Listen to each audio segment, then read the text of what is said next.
Төркия башкаласы Әнкарада 13 сәгать. Исәнмесез, мөхтәрәм тыңлаучылар. Бүген 2026 елның 31 март сишәмбе көне. Сез турыдан-туры эфирда Төркия Аваз радиосының татар телендәге тапшыруларын тыңлыйсыз. Безнең программа 16 метрлы кыска дулкынның 17615 кГц яшьлегеннән 42 дәрәҗә көнчыгыш юнәлешендәге Түрксат 3А һәм Түрксат 4А иярченнәре белән 3 тапкыр www.trtdinle.com интернет адресы аша һәм кесе телефоннарының TRT таңла кушымтасыннан Вот Эс радио каналыннан тапшырыла. Тапшыруларыбызның кабатлавын Казан вакыты белән сәгать кичке 8 яртыда интернет һәм иярчен аша Вот Вес радио каналыннан тыңлый аласыз. Тапшыруыбызның бүгенге чыгарылышында соңгы хәбәрләрдән соң Татарстан хәбәрләре программасы белән Төрки дөньяның мәдәни мирасы язмасын тәкъдим итәрбез.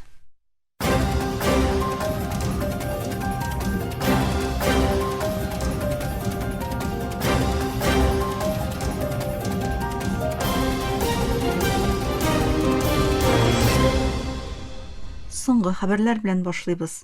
Ак йортның матбугат сәркатибе Каролин Левит Тәһранга ультиматум куйды. АКШ илбашы Дональд Трамп Иран белән 10 көн эчендә килешү таләп итә, югыйсә илгә тулысынча хәрби юк ителү яный.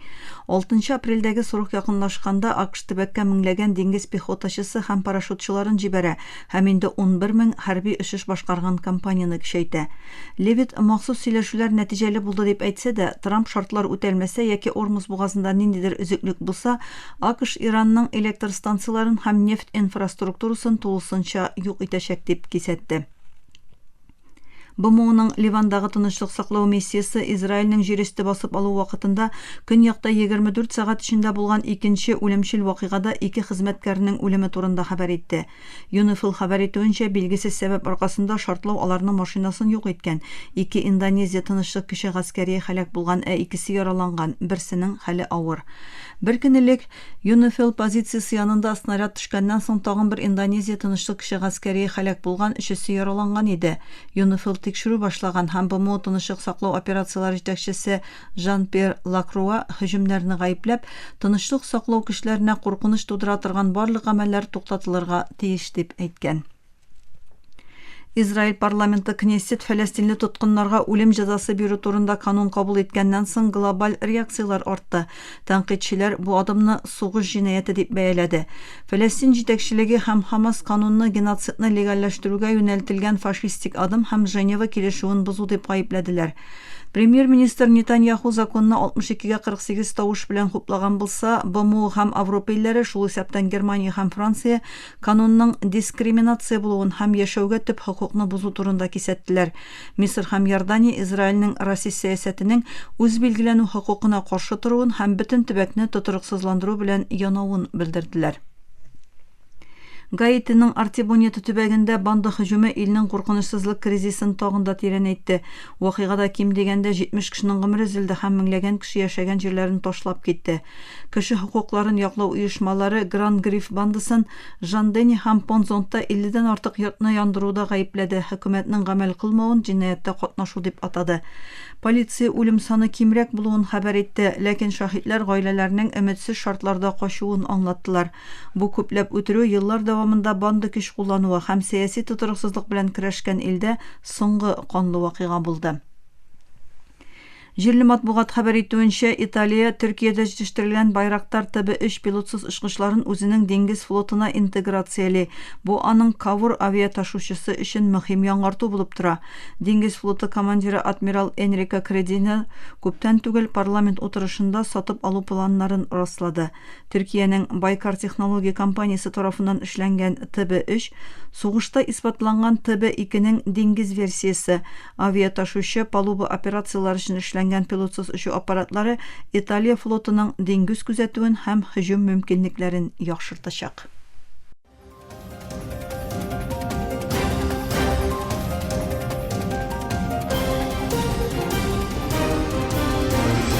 Төркия авазы дулкыннарында соңгы хәбәрләр тыңлыйсыз. Kuveyt нефт şirkәте сишәмбе көнне иртәнге сәгатьләрдә Берләшкән Гарәп Әмирлекләренең Дубай портында туктаган зур Әс-Сәлми нефт танкерына Иранда җитештерелгән дрон һөҗүм итүен җиткерде. Хәбәрләргә караганда, вакыйга вакытында карапта чимал нефт булган. Кувейт яңалыклар агентлыгы тарафыннан бастырылган белдерүгә караганда, һөҗүм танкер корпусына матди зыян китергән һәм янгын чыккан. Кувейт нефт şirkәте тирә-юньдәге сулыкларга нефт агып чыгу ихтималы турында кисәтте. Дубай медиа офисы хәбәр итүенчә, вакыйгада беркем дә зыян күрмәгән һәм танкердагы 24 экипаж әгъзасының барысы да исән сау. Җирле матбугат хәбәрләренә караганда, Иран парламентындагы комитет Ормуз бугазы аша үтүче корабларга транзит өчен түләү кертү планын раслады. Милли куркынычсызлык комиссиясе тарафыннан кабул ителгән канун проекты бу стратегик су юлын киләүче берничә яңа кагыйдәне гамәлгә ашыруны күздә тота. Алар арасында корабларның транзит өчен түләүләрен Иранның милли валютасы реалда түләргә тиешле финанс шартлары да бар. Fars News Agence хәбәр итүенчә, комиссия әгъзасы Мөҗтәбә Зарей канун проектына АКШ һәм Израиль белән бәйле корабларның бугаз аша үтүен тыючы чикләүләр дә кертелгән дип әйтте. Өстәмә шартлар Иранга каршы бер яклы санкцияларда катнашучы илләр өчен бугаз аша үтүне тыячак. Канунның көченә керү өчен ул башта тулы парламент тавыш бирүен узарга, аннары Конституцияны саклау шурасы тарафыннан каралырга һәм ниһаять ил башы тарафыннан имзаланырга тиеш. Израиль армиясы сишәмбе көнне ясаган белдерүендә Ливанның көньягындагы бәрелешләрдә 4 гаскәриянең үлүен, икесенең исә яралануын хәбәр итте. Израиль 2 мартта Хизбуллахның шик аркылы һөҗүменнән соң Ливанның көньягында һава һөҗүмнәрен һәм җирдәге хәрби операцияларын көчәйткән иде. Җирлек еренкелекнең артуы буларак башланган вакыйгалар шик буенда һәр көн диярлек дәвам итүче бәрелешләр белән хәзердән үк киңрәк һәм даими хәрәкәткә әверелде. Вәкаләтләр җиткергәнчә, Израиль һөҗүме башланганнан бирле Ливанда ким дигәндә 1247 кеше һәлак булган һәм 3690 кеше яраланган. Һөҗүмнәр көньяктагы шәһәрчекләрне һәм аскырманы максат итеп ала. Әлеге еренкелек Иранны максат итеп алган һәм Иран рәсми затлары сүзләренчә, февраль ахырыннан бирле 1340-тан артык кешенең үлүенә китергән киң кылачлы АКШ-Израиль операциясе белән бер үк вакытка туры килә. Мөхтәрәм тыңлаучылар, сез Төркия авазы дулкыннарында соңгы хәбәрләр белән таныштыгыз.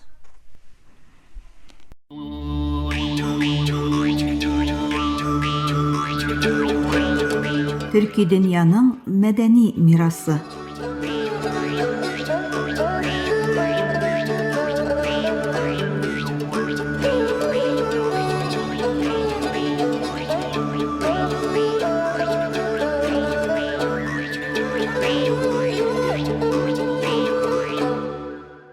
Географик җирлекләрне карталар белән генә аңлатып булмый.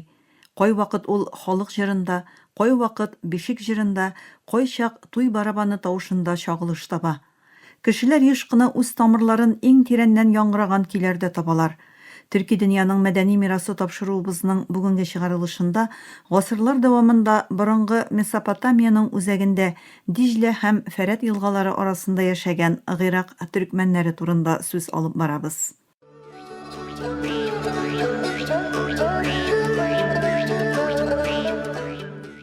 Гыйракның төньягыннан үзәк өлешләренә кадәр сузылган линия бар.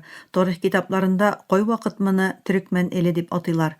Бу линия Мусулдан Кәркүккә, Тәлгафәрдән Әрбилгә, Тусхурматудан Алтын күпергә кадәр сузыла. Һәр шәһәрдә төрки теленең төрле авазы ишетелә һәм ул һәр урамда Анадолуга, Төркистанга һәм борынгы төрки дөньяга ачыла торган ишек яшеренгән. Гасырлар дәвамында бу җирләрдә яшәгән төркмәннәр тарих дәвамында төрле дәүләтләр хакимлеге астында булсалар да, үз телләрен, халык җырларын һәм гырыф-гадәтләрен саклап кала алганнар. Гыйрак төркмәннәре тарихы Төркистан далаларыннан килгән бөек күченүләрдән башлана. Угыз кабиләләренең эсләре Сәлҗуклы чорында Месопотамиягә барып җитә. 11 һәм 12 гасырларда төбәктә Сәлҗүкләр күтәрелү белән төркмән кабиләләре Мусул һәм Кәркүк тирәсенә килеп урнаша. Аннары ак куенлы һәм кара куенлы чырлары килә. Төрки тел бу җирләрдә сөйләм теле генә түгел, дәүләт һәм мәдәни телгә дә әйләнә. Аннары Госманлы чоры башлана. 4 гасыр дәвамында төрки тел Госманлы хакимлеге астында калган бу шәһәрләрнең базарларында, сарайларында һәм мәдрәсәләрендә яңгырый. Кәркүкнең тар урамнары буйлап барганда, тәрәзәдән халык җырының бер төре булган хойрак тавышы ишетелергә мөмкин. Бу тавыш кешенең ялгызлыгын, гырбәтен һәм мәхәббәтен чагылдыра. Хойрат Гыйрак төрекмәннәре музыкасындагы иң көчле һәм иң характерлы жанрларның берсе. Бу кыска, ләкин тирән мәгънәле халык җырлары еш кына импровизация белән башкарыла. Керкүк хойратлары кеше эчендәге хисләрне гади, ләкин тәэсирле телдә чагылдыра. Хойрат кайвакыт аерылышу, кайвакыт очрашу, кавышу, кайвакыт ватанны сагынуга багышлана. Гыйрак төрекмән музыкасы Анадолу халык җырлары белән бәйләнешле, ләкин аның үзенә генә хас мәкаме, тоны бар. Ул ут, саз, кәмәнчә һәм дәф белән бергә башкарыла һәм тыңлаучыларны бөтенләй башка дөньяга алып кереп китә.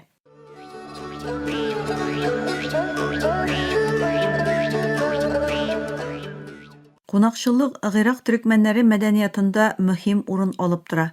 Төрекмәниенә кергәч, сезне кайнар чәй белән каршы алалар. Чәй янында әңгәмә куера. Кунак өчен әзерләнгән табынга пылау, тутырылган яшелчәләр, кебаблар һәм башка төрле ризыклар куела. Төрекмән кухнясында Анадолу һәм Месопотамия ризыклары киң урын ала. Керкүк тулмасы төрекмән кухнясының иң танылган ризыкларының берсе. Диге һәм тәмләткечләр белән тутырылган яшелчәләр пешкәндә игә таралган хуш ис бәйрәм атмосферасы тудыра. Бәйрәмнәр төрекмән гореф-гадәтләрендә дә аерым урын алып тора. Ураза һәм Корбан бәйрәмнәре зурлап билгеләп үтелә. Гыйрак төрекмәннәре өчен Нәүрүз дә мөһим язгы бәйрәм. Ул яз җитүен, яңа башлангычны символлаштыра. Төрекмән җәмгыятендә телдән сөйләм культурасы бик көчле. Хикәяләр, әкиятләр һәм дастаннар буыннан буынга тапшырыла. Кичләрен өлкәннәр балаларына хикәяләр сөйлиләр. Бу хикәяләрдә батырлык, мәхәббәт һәм сәяхәтләр бар. Гыйрак төрекмәннәре тарих дәвамында күп авырлыклар белән очрашканнар. Сугышлар, күченүләр һәм сәяси үзгәрешләр аларның тормышына тәэсир иткән. Ләкин бу авырлыкларга карамастан, алар үз мәдәниятларын саклап кала алганнар. Халык җыры кайвакыт каршылык күрсәтүнең бер төре. Тел кайвакыт хәтер. Төрекмәннәр өчен төрки тел аралашу чарасы гына түгел, милли үзаңны саклап калу юлы да. Төрекмән хатын-кызлары да бу мәдәниятны саклап калуда мөһим роль уйныйлар. Иләрдә җырланган бишек җырлары, балаларга сөйләнгән әкиятләр һәм традицион ризыклар мәдәниятны саклауда зур әһәмияткә ия. Әниләрнең бишек җырында кайвакыт халык тарихы да чагыла.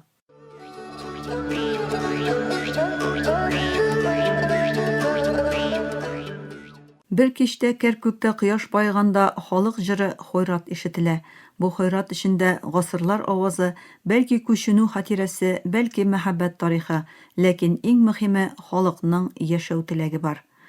Төрки дөньяның мәдәни мирасы тапшыруыбызның бүгенге чыгарылышында Диҗлә һәм Фәрәт елгалары арасында яшәгән Гыйрак төрекмәннәре турында сүз алып бардык.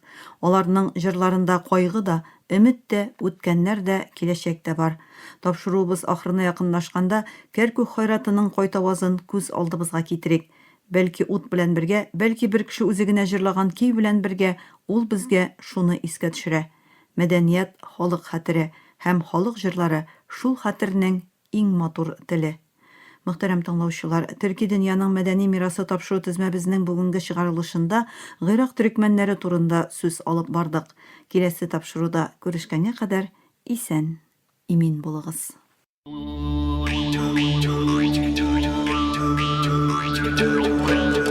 Төрки дөньяның мәдәни мирасы.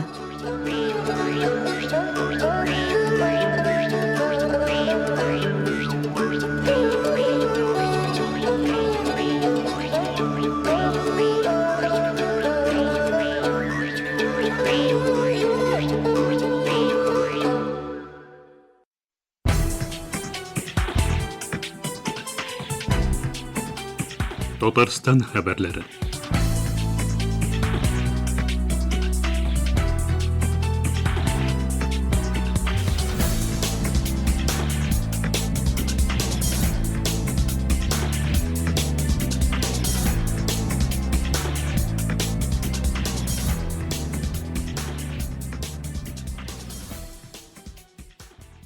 Татарстандагы һәм татар дөньясындагы кайбер вакыйгаларга кыскача күзәтү.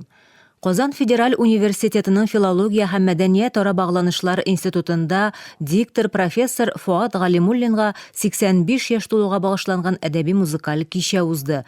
Фуат Галимуллин филология фәннәре докторы, танылган әдәбият белгече, диктор, Татарстанның һәм Русиянең атказанган мәдәният хезмәткәре, әдәбият фәне, әдәби тәнкыйть өлкәләрендә күп санлы хезмәтләр, уку йортлары өчен татар әдәбиятыннан дәреслекләр, уку әсбаплары авторы.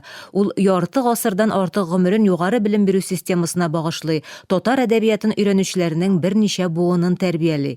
Күңел матурлыкка сусаган дип аталган әдәби музыкаль кичәгә галимне юбилей белән котларга килүчеләр арасында хезмәттәшләре, шәкертләре һәм дәүләт эшлеклеләре дә бар иде. Иң беренче булып сәхнәгә галим үзе күтәрелә һәм сугыш елларында туган булуына карамастан шушы олуг яшенә исән-сау һәм камил акыл белән килеп җитүен зур нигъмәт дип атый. 2026 елда Тукай премиясенә кандидатлар исемлеге билгеле, ул Татарстан мәдәният министрлыгы сәхифәсендә чыкты.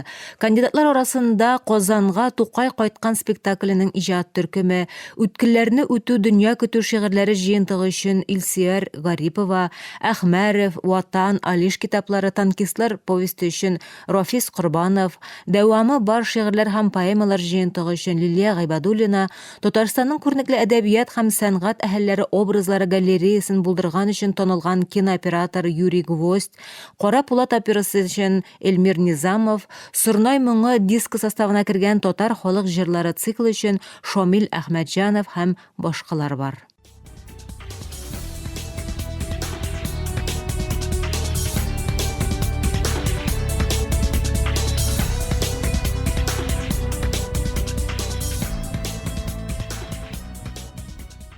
Дөнья күләм әдәби марафон проектының язгы сезоны якынлаша. Ул 1 апрельдән 21-нә кадәр 35-нче тапкыр үткәреләчәк.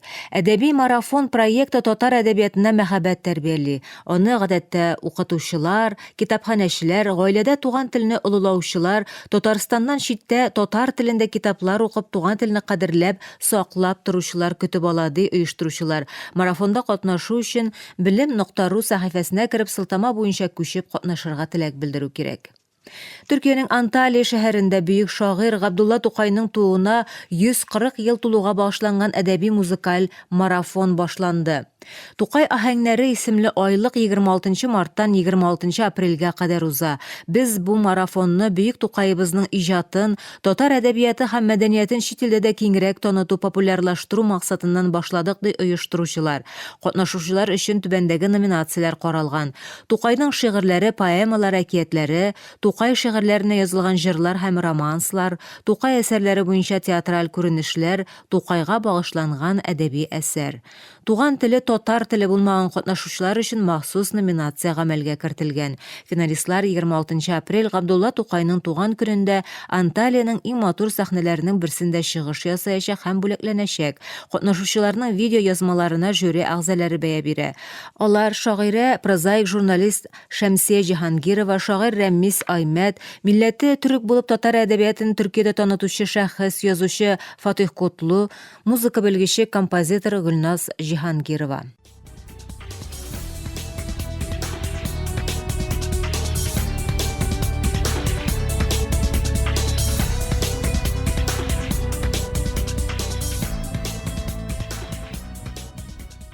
Казандагы Мөхәммәдия мәдрәсәсендә күренекле татар мәгърифәтчесе, дин галиме Галимҗан Барудига багышланган халык музее ачылды.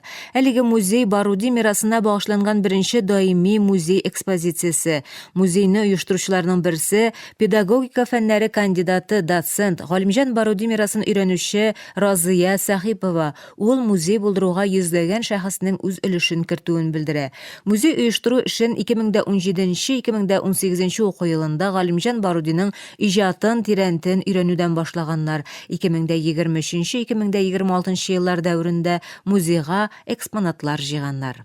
Татарстан мөселманнары диния нәзарәтендә Рамазан айына биналарны һәм җәмәгать урыннарын матур итеп бизәү буенча Нурлы Рамазан бәйгесендә җиңүчене һәм финалга чыгучыларны бүләкләү тантанасы булып узды дип хәбәр итә нәзарәтнең матбугат хезмәте.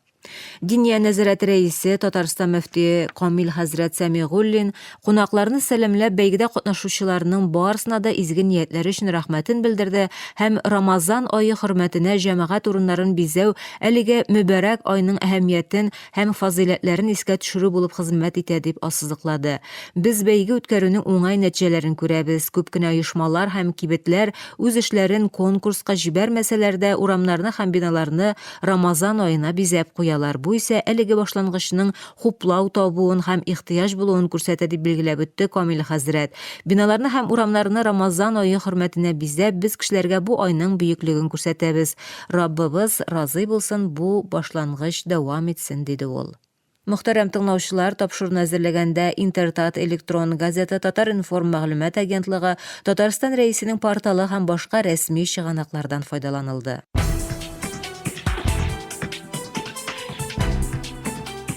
Татарстан хәбәрләре.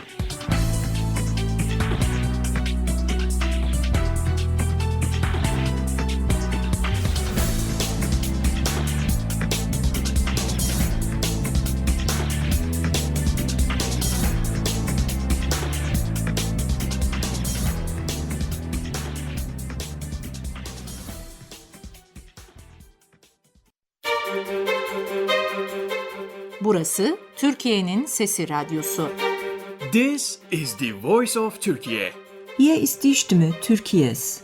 Ici TRT, Radio La Voix de Türkiye. اینجا آنکارا، رادیو صدای ترکیه.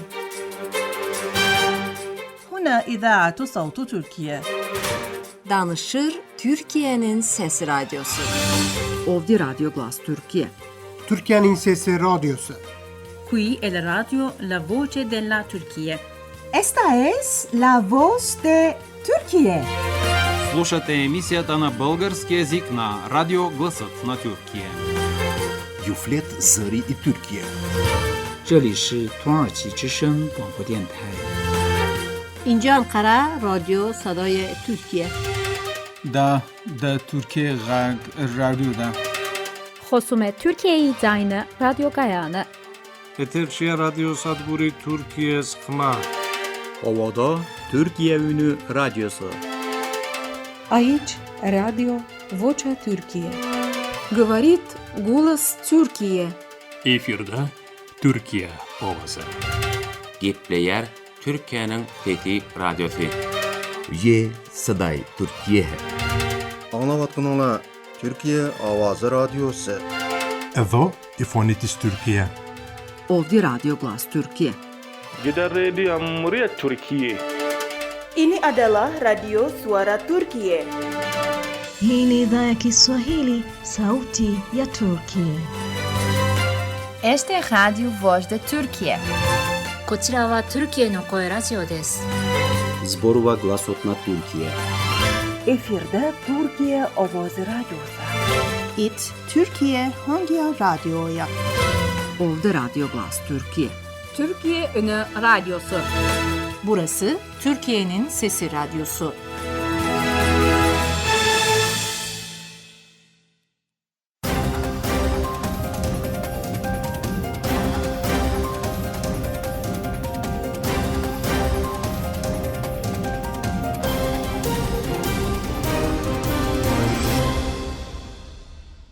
Мақтарам таңышар, Түркия Овазы радиосыдағы татар түріндегі тауышылары шушының білән ақырына яқынлашты.